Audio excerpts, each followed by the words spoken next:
Thank you again. Really appreciate you all being here. My name is Greg Hall. I'm the Dean of the Herron School of Art and Design. Really grateful for you joining us this evening. The 3x3 exhibition is amazing, so we're excited to see if you can have an opportunity to hear from the artists. But before we begin, we'd like to introduce our Herron Gallery Director, Oliver Hildebrand. Oliver? Great job, Oliver. Perfect. Thank you, Greg. Appreciate that. Hi, my name is Oliver Hildebrand, Interim Gallery Director here at Herron Galleries. Thank you for being here and welcome to our Artist Gallery tour of this exhibition. 3x3 features the work of 3 contemporary women artists: Ayo Jackson, based in New York City; Gloria Martinez-Granados, based in Phoenix, Arizona; and Johanna Winters, based in Bloomington, Indiana. Each artist here explores their distinct identities and perspectives through a variety of mediums, including performance, photography, printmaking, sculpture, video, and puppetry. 3x3 is organized by 3 Midwest curators: Mike Calway-Fagen, based here in Indianapolis, working with Ayo Jackson; Elias Garza Garcia, based here in Indianapolis as well, working with Gloria; and Tien, based in Bloomington, Indiana, working with Johanna. We are very grateful to the following community members and organizations for their work in helping us make this exhibition a success: Arte Mexicano in Indiana, the Indiana Undocumented Youth Alliance, the Indianapolis Liberation Center, and 900 North Studios, as well as Leon Peltzer Kirkland, and Aaron Coleman, and Mirror, Indiana. Okay, we will now move on and listen to each artist speak about their work and learn about each artist's creative process in putting this exhibition together. I'm pleased to introduce Ayo Jackson, who will start off the talk, and then we'll move on to hear from Gloria and Johanna.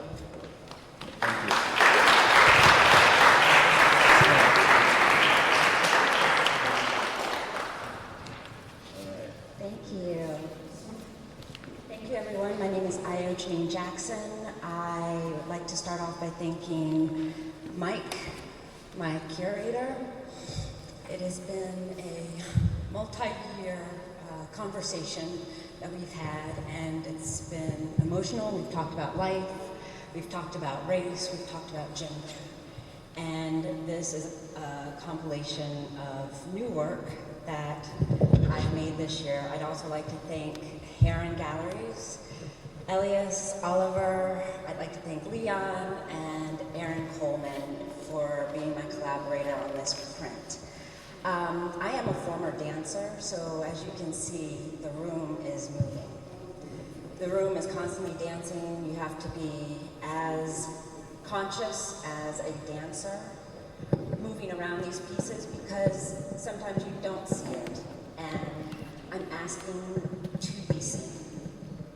So, yes, I've been dancing professionally since I was 21. I danced with Bill T. Jones on his own dance company. I then moved to France to dance with Ballet Pochocage, contemporary ballet company, and then I moved on to Broadway. After that, I graduated from SAIC, School of the Art Institute of Chicago, where I got a master's in interdisciplinary art.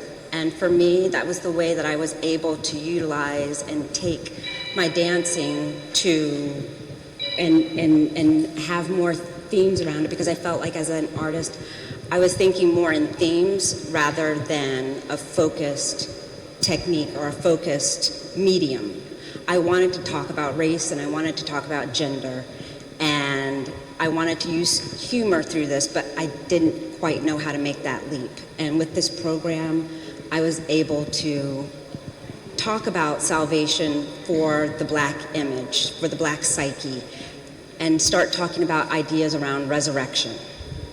I started utilizing a white unicorn to save. I utilized the tapestries at the Met Cloisters as inspiration. And so, of course, the image that I had was a white unicorn. And one of my teachers said, well, Aya, what does a black unicorn look like? And that just spawned a whole body of work. I made works. I made tapestries, as you can see here, that take you back to these moments in civil rights and Jim Crow era. And there are 3 individuals from that time period that that kind of came to the forefront for me. One was Governor George Wallace, that you see here. In the 1960s, he was standing in front of the University of Alabama to prevent integration. And after reading a biography on him, I learned that he was a boxer. So I thought, as a dancer, I will assume this position and fight him with this. I also wanted to have people not just empathize, but to, okay, thank you. I wanted people to actually see themselves in this moment in history. Governor George Wallace is a complicated character, but I wanted to see if he could be redeemed. And it's a longer conversation, but after reading his biography, I could understand why he did the things that he did, and actually how he had changed his life at the end of his life. He actually started making more laws to help Black people in Alabama. So I'm not saying I forgive him, but I understand his place in history, and I'm going to, for the time being, see myself in that spot and see if I can ask myself the same questions that I'm trying to ask of you when you see a mugshot of a Black person. Can you look beyond and really understand why they may have done the things that they did? I would like to move on to the print and to this wall over here. This is, in the middle, you'll see a tapestry of Assata Shakur. She was a Black activist in the 60s and 70s, and she ended up escaping to Cuba, and she lives there currently. The reason why the mirrored acrylic is placed on top of her, because I thought that the thought process around her, or the thinking around her, was that she was a dangerous Black person. She is on the FBI's most wanted list, and I was thinking about her, and I was saying these funny things like, oh, Negro peligro, but it has a double meaning of Black danger and dangerous Black person. So I kind of wanted to play with that with my font. Getting back to me being a former dancer, I created a font called the Tar Baby font, which is pulled from the folklore, the Tar Baby. And it's an African-American folklore about a rabbit and a fox who entraps him in a sticky entrapment. And so my font traps the reader, because you're oscillating between the body and the formation of the letters and even words. So yes.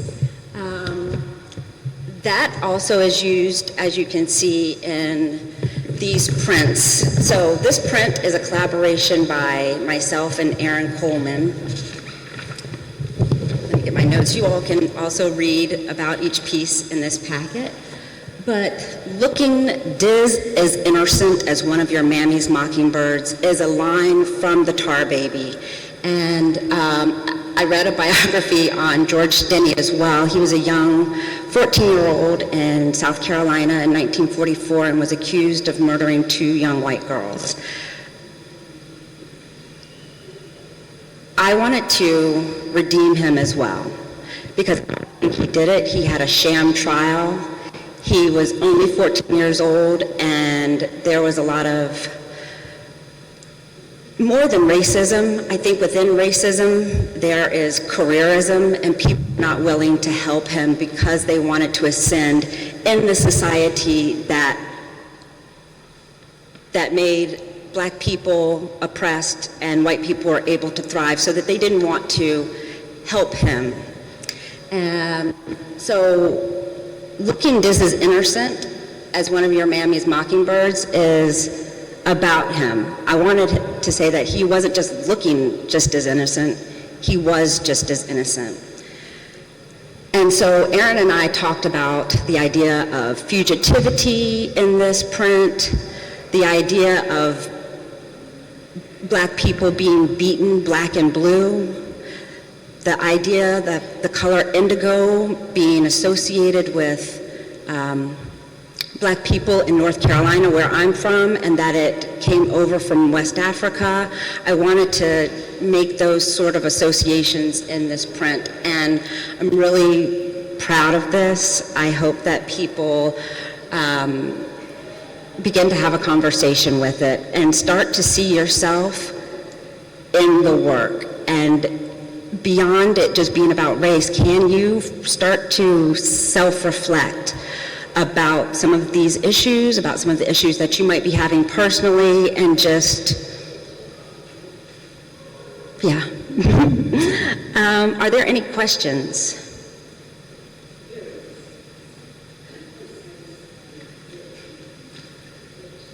Yes.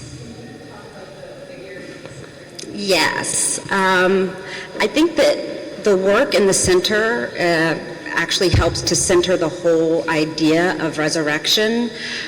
This is a cast of my body, and I think that this is one of the first things that I started to do while I was in school, because I only had my body and I only had myself as the material. But I also wanted to speak to wanting to heal myself. And because I was thinking about the severed Black psyche, this idea of double consciousness, of how oftentimes I know that I speak differently when I'm in a group setting, what group setting I'm in versus being at home or being with somebody who I'm familiar with. This is also very special to me because my father and I read this story together. So it's about the transmission of Black consciousness from father to child, especially Black father to child. And then there's a video of me doing the work of sewing this cast back together. And it takes the story of Isis and Osiris, Egyptian mythology, and it talks about Osiris's resurrection, of how Isis sewed him back together. His wife sewed him back together after being cut up by his brother. Yes, are there any other questions? How did you connect with Herron, or how did Herron connect with you? So I met Mike, my curator, through a friend that I went to school with in Tennessee. So we started speaking about at the end of 2021. I was going to be part of a group show actually in Tennessee 5, 6, 7 years ago. Yeah, and we just started talking in the pandemic. I mean, this was during the pandemic, but then maybe we started speaking before the pandemic. I think so. And we just kept talking, and I called to check in on him. He would call and check in on me just as friends. And it created, like I said, a multi-year conversation that we had. Are there any other questions? Yes.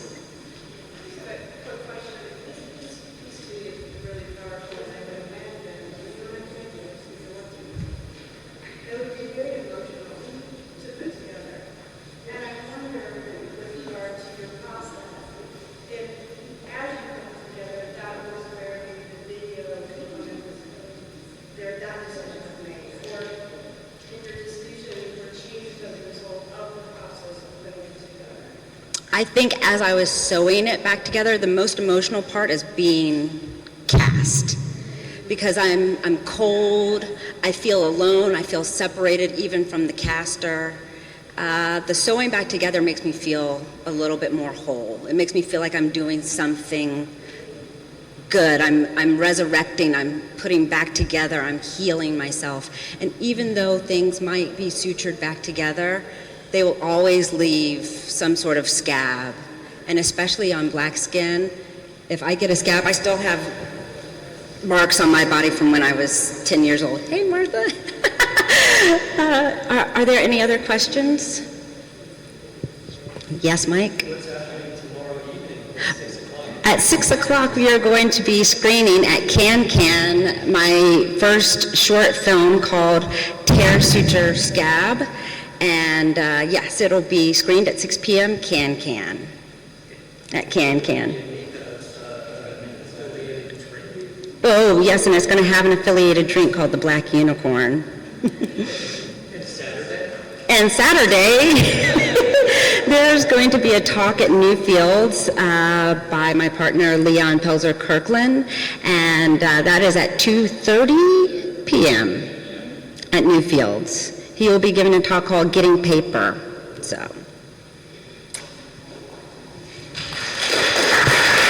Thank you very much.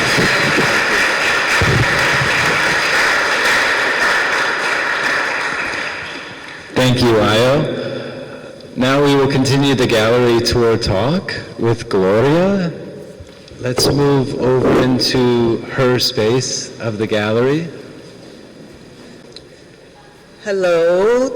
Thank you everyone for being here tonight with us. I want to thank Herron School of Art and Design for having me and my work here.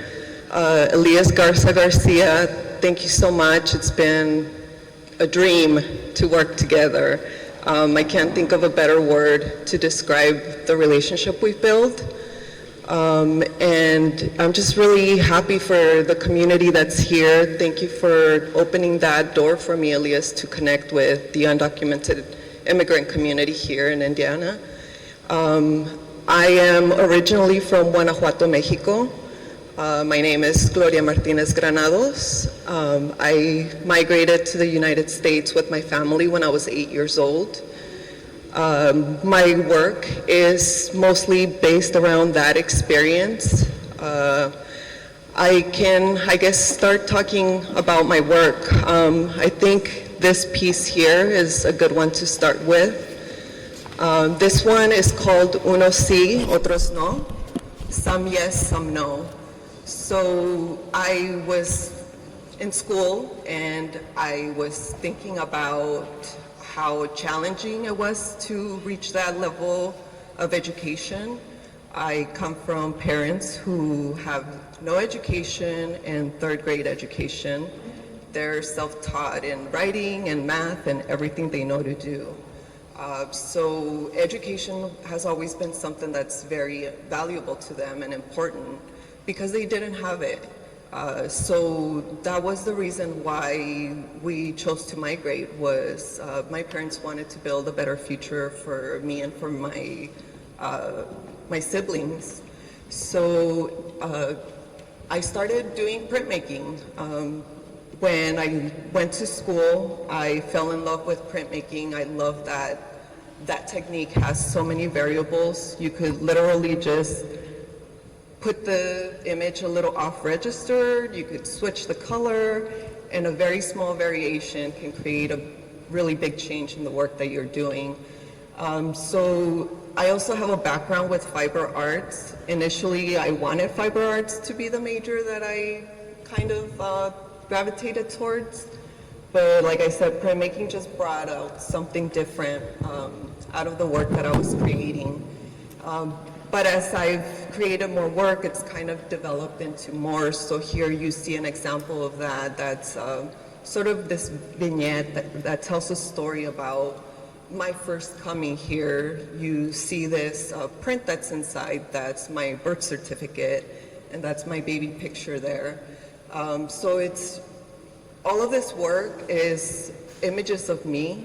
They're documents that are personal documents, but they're meant to signify others because we still have migration that continues to happen.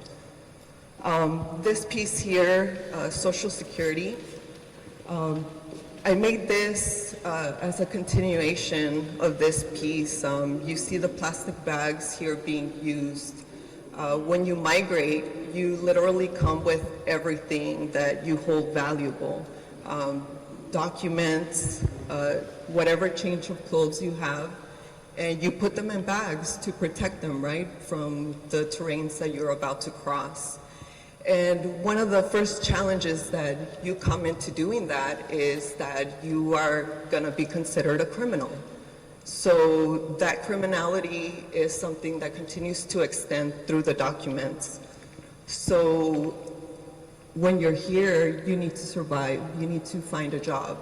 So how do you reproduce these documents? How do you come up with something so that you can fit into the system? How do you become part of this system? And there isn't a way, so you figure out a way to do it. So that's why I decided to print this Social Security card, because when I received mine, I just never thought that that would be something that I would come to a point where that would happen. So again, in these, I put some personal documents in there. And from that, I made this piece here that you see, that's a dress. It's called pupil, which means student in Spanish. And the print itself is a digital print on fabric. It has my first report card in the US, which you can also see in the refrigerator. The refrigerator is called Good Grades.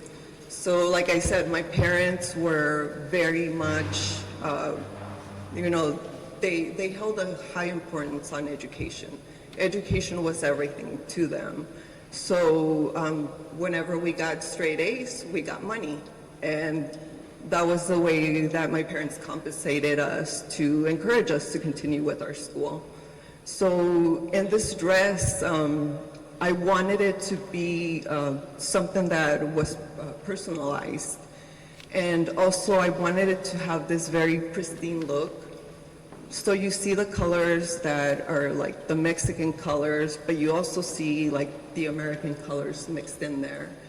And you see these, rigid lines that run across, but the form is so perfect, right? The way that the lines are set into the form of the dress, they're very perfect. So in that, I was thinking about the ways that immigrants are held to higher standards than what Americans are. We are being asked to be better citizens than citizens are. And I continue to do more work with my documents, and I've actually put photographs of things that are currently happening. I also want to point out how this exhibition, I don't know that there's ever been anything like it before. I don't know that there's ever been a documented artist working with a documented curator.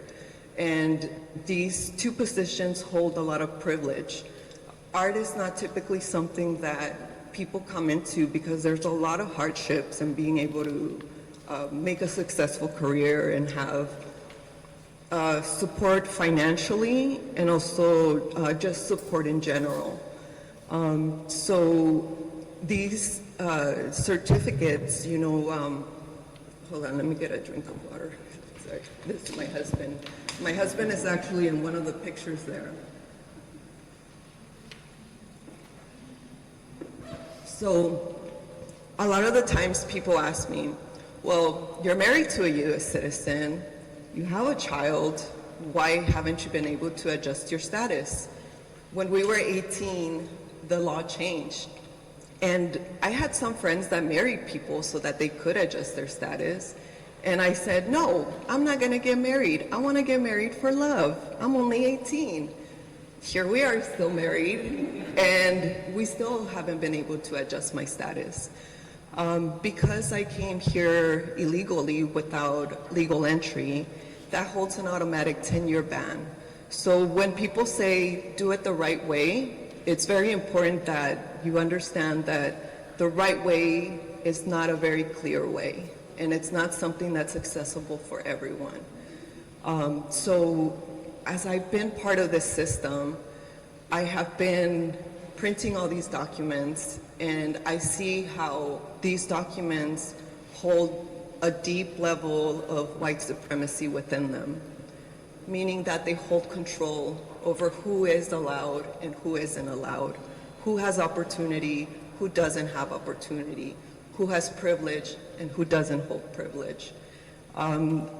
It's also very wasteful to think that way as a society, because you have very strong community members in our communities that are not being valued for that. And that forms a constriction, because if you are limiting communities to grow, you are causing issues within that. So in 2005, after I graduated high school, I graduated as a nurse, and I couldn't fulfill that career because of my immigration status. So that really threw me into a big depression. And I had taken some jewelry fiber arts classes in high school. So at that time, I joined a local art collective called the Phoenix Fridas. And this was a collective of all women artists. And we all got together, we would sit around a table and we would talk about our families, and we would be crafting. And it just became a very healing space for me to be in art, because in nursing, I had no support to figure out how to move forward. And when I stepped into art, it gave me a sense of belonging. It gave me a sense of worth. It gave me a space to be able to sell my art without needing a social security card. So I was able to thrive in art. And that's why in 2012, when President Barack Obama signed deferred action, I was able to go back to school. And at that time I thought, do I go back to nursing, or do I continue with art, which has been a space for me to really flourish as a human being? And, you know, against all grain, I mean, I really thought about it, right? Because my parents value education so much, and my mom had been telling everyone that I was a nurse, even though I wasn't a practicing nurse. And I just really wanted to make them proud, and I didn't think that they would understand art as something like that. But when I told them, they were really supportive, and it just really gave me the strength to just go in and do it. And being that I had already been in art and in a different way, right? Not in an institutional way, I think it really gave me a different perspective. So when I was invited, or not invited actually, I was awarded the Sally and Richard Lehman Artist Awards at the Phoenix Art Museum. I was able to produce new work. So out of that experience came this piece here that fills this room in the space in the middle. It's called The Uncertainty of Higher Education. So as you can see, the uncertainty is big. I have been working in a way of almost piecing things together, right? And part of that is my experience and what I go through. So I'm gonna get emotional, it's gonna happen. So at the time when I was in school, the law changed, or the policy changed, and I was charged out-of-state tuition. So this became a very worrisome time for me, because not only did I have a full-time job, not only did I have a family to care for, and I had school to finish, right? So I'm a full-time student, I have all these things going on, and then I'm being charged out-of-state tuition now. So now I have to figure out how I'm gonna continue my education. And it just tapped back into that nursing, right, degree that I wasn't able to fulfill. And I felt like I've worked so hard to get here, and here I am again, meeting another obstacle. So with election season coming up in November of last year, there was a petition for Proposition 308, which would allow undocumented students in the state of Arizona that had been in the school systems for at least 2 years to access in-state tuition. So I wanted to take that opportunity to be in a public space and to really take up space and represent others. So what you see here is 2,000 ID cards The ID cards are all photographs of me. They're all my high school ID cards, my college ID cards, and they're repeated. They're done in a lithographic process using limestone, and it's a 4-layer digital print. When the 4 layers are laid on top of each other, they produce a full color image. And with this, I wanted it to be not perfectly registered because, again, like in the documents, all documents are very different depending who you are. And some documents people tend to take for granted. People always ask me, like, why did you even keep your high school ID cards? And for me, not being able to access documents, these ID cards hold a great value because it's a way for me to say I exist. So when the ballot was put for Proposition 308, it did pass. It barely passed. So now students are able to access in-state tuition. And I hope that people really see how important it is that we don't hold limitations on one another, because things that affect one person are going to affect everyone. It's a collective effort. It's a community. Everybody is involved, no matter what. Even if you're not the one that's going through it, if you're not the one that's experiencing it, in some ways that extends to you. So coming here to Indiana, I wanted to connect with the community here as well, because being that I'm in a borderline state, I know that oftentimes those laws that are set in our states move into other spaces in the United States. And in Indiana, there's also this issue of out-of-state tuition for students. So it's a great disadvantage to not give young people the resources for education, because again, not having access to documents pushes people into criminalization. It pushes people into things that are negative. So we need to be able to have these systems be inclusive, because it's the way that we keep everyone safe and taking care of each other. So when I wanted to come here, I wanted to connect with the community. So Elias put me in touch with Ayo, Undocumented Youth, and also with Mexicanos in Indiana. And we came up with this workshop. And I'm very much a process type of artist. I oftentimes don't know what the final thing will be. For example, this piece, I started printing it 5 years ago, and only 2 years ago did I end up creating the final piece.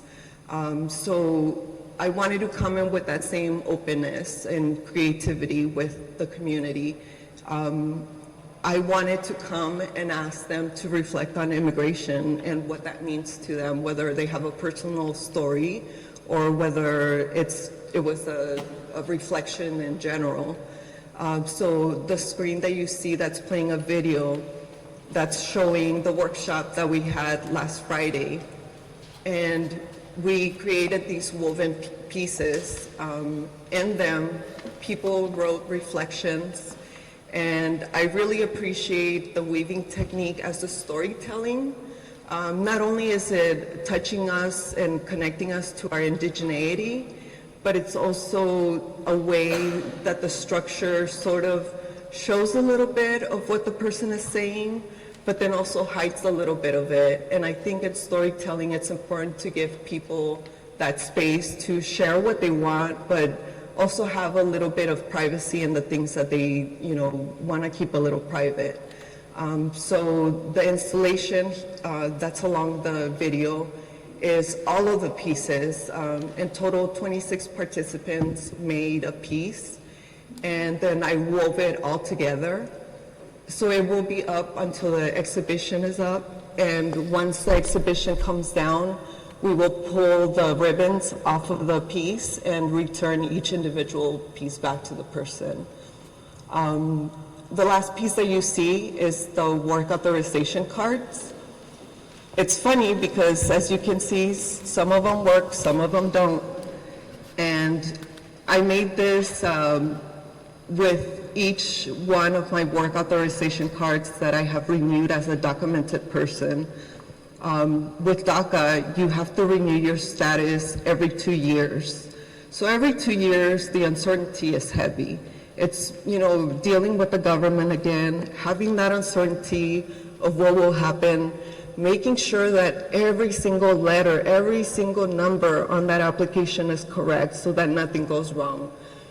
2 years isn't really 2 years because you're having to apply ahead of time. So can you imagine having 1.5 years to plan what's going to happen in the future? It's really hard. The timeline is just not something that is, it's not kind. It's very tough psychologically to go through that. So I started thinking about labor, right, and how I feel like I have been extracted of my labor. As a documented person, I pay taxes, I pay to Medicare, I pay towards Social Security, but because I don't have citizenship, because I live in a limbo within DACA, I am paying towards a future that I don't know that I'll ever be able to benefit from. And that has me thinking about the ways that I am being extracted of my labor. So this June actually marks the 12th anniversary of DACA. So there you see 6 ID cards, and for this exhibition, I printed the 6th one. So this is the first time that it's being displayed, and it's not working. So I think it's funny to me, but also if you think about it conceptually, it's the way that the immigration system is. It doesn't work, and there is no rush to get it to work, because it's meant to be that way. It's meant to bring in people and extract their labor and then get rid of them once you're done. So within the images, you don't see my identification the way that you would. There's different images that show up, and they're of me in nature, of me with flowers, of bees, of, just me within that realm, because that is who I am. I am a human being. I am part of this biological system. I'm not these documents, and I hope that people can see that and see the privilege that we hold, because the change is not going to come from a system. The change is going to come from each one of you individually.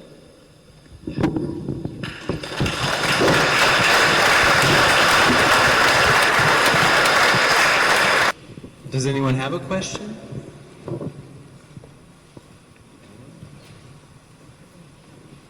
Yes.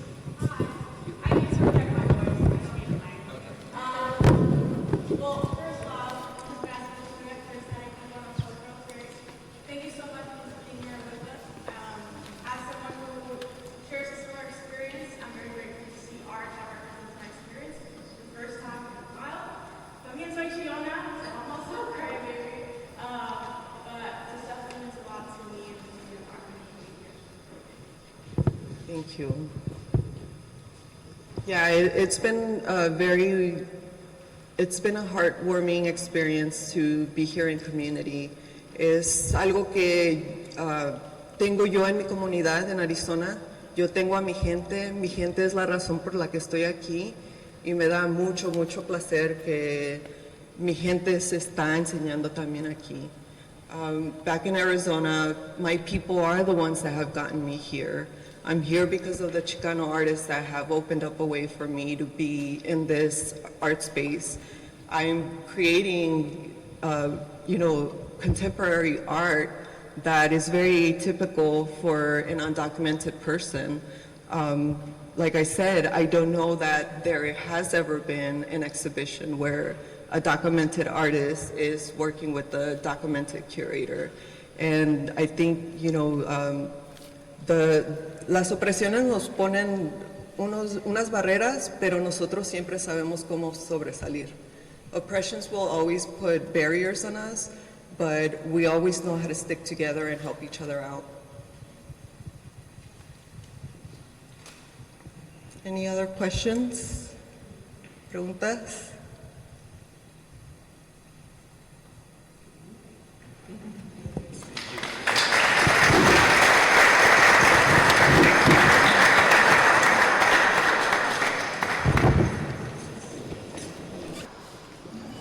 right, can you all hear me okay? Okay, I'm Johanna Winters, and I'd like to thank the Herron Galleries and especially Linda Tien for helping streamline this installation process, and I'm really honored to be included in this exhibition.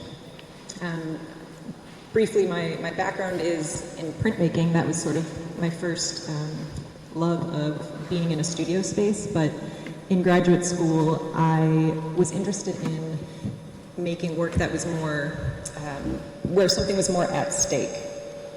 I wanted to make performance work, but I was also too shy and a little too timid to do that, and so puppetry became this way to perform hiding behind a mask or a costume or an object that was the thing that was doing the performing, where I could sort of be protected behind that. So my puppet journey started in about 2017, and I've been circling that arena for a while, outside of the mainstream contemporary like theater production of puppetry.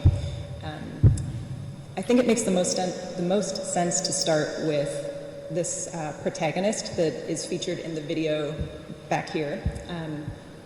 This is a character that I have made work with and about for a couple of years now, and in this particular video, it's about an 8-minute loop. She is alone in a motel room, anxiously and self-consciously waiting for a potential romantic interest to arrive, and that never really comes to fruition. But in the meantime, she is tenderly and curiously engaging in these sort of light erotic actions with objects throughout the motel, sort of exploring her sensuality while alone. And so in making this work and in performing as this character, I am thinking about what does it mean to desire being seen as a essentially viable being, and what does it look like to express embarrassment or longing or pleasure, and how to stay curious about those things versus feeling shame about them.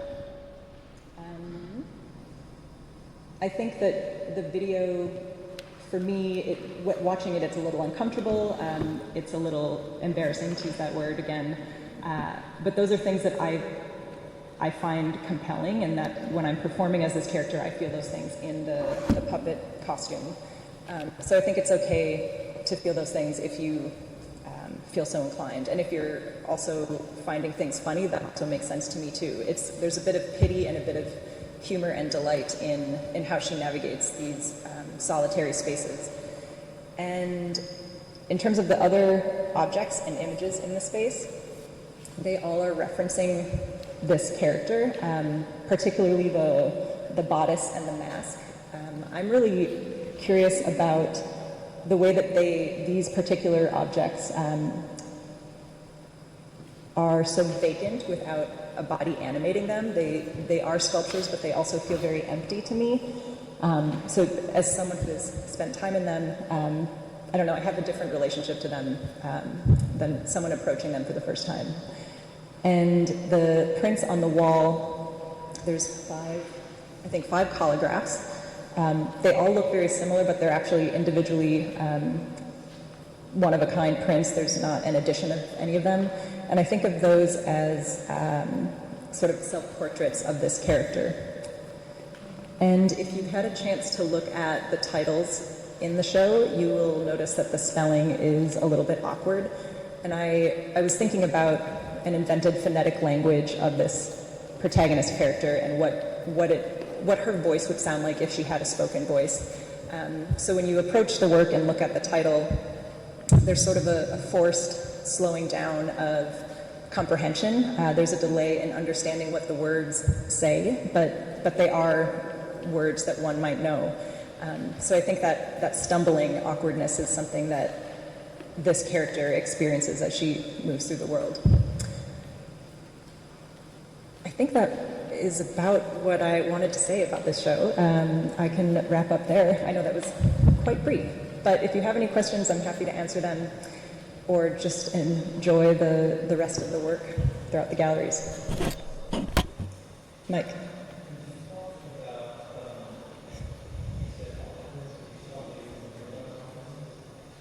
awkwardness. I feel awkward. I've wondered, like, where, as someone who feels awkward, and I think that's like a human condition that a lot of people experience, like, where is that learned? I guess the way that I think about it is when I'm wearing this costume that I think looks embarrassing when I'm watching it back, but when I'm inside of it, I don't feel that way. I feel like hidden and, I don't know, like I have some kind of secret knowledge that is being expressed. So maybe the awkwardness, I don't know, it's an interior experience that I am feeling at this moment, and also I think just in the way that I show up. Yes.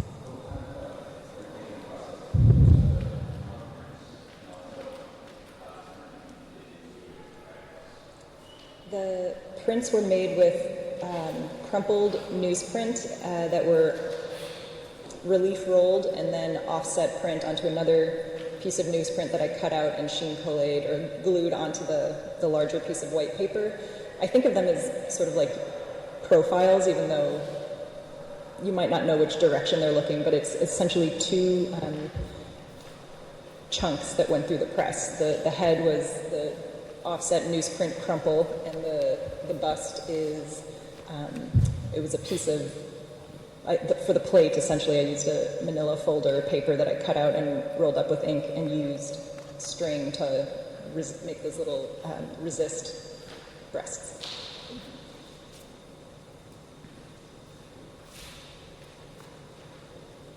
All right, thank you all so much.